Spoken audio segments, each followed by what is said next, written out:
AMISOM is here to really support the government. And by supporting the government must be working with the people. In other words, we are supporting the people. You are aware that the government collapsed in 1991. So there are now attempts to restore a government in Mogadishu, but also to extend that government to the last village in Somalia. As we undertake that roadmap of extending the government from Mogadishu to the last village, we have an obstacle. One of the obstacles is Shabab. The other obstacle is militias. The other obstacle is clans fighting amongst each other. So what have you been communicating to the people as a media? The end state is that you, the civilian, you are in charge of your country. Measures as appropriate in coordination with Somali security institutions. Will depend on you totally.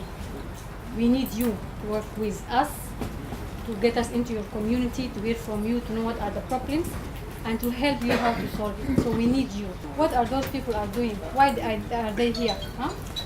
Because you are the one who will talk to people. Some people there, they don't understand. It is important that the journalist is empowered in terms of knowledge, in terms of information, and in this case, in terms of African Union mandate.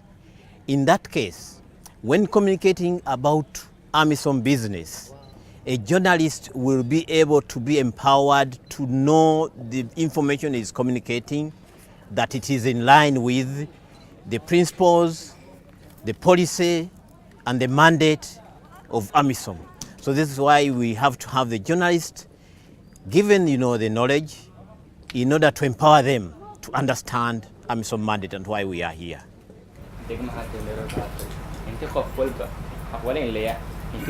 As I said, we cannot reach anyone. It's like too big. For example, Baydhabo is too big town. But we will work with like groups, some of you. I learned so many things that I didn't know before. For example, if I talk that I learned today, sectors, at about 6 sectors that are consisted of the AMISOM mission in Somalia.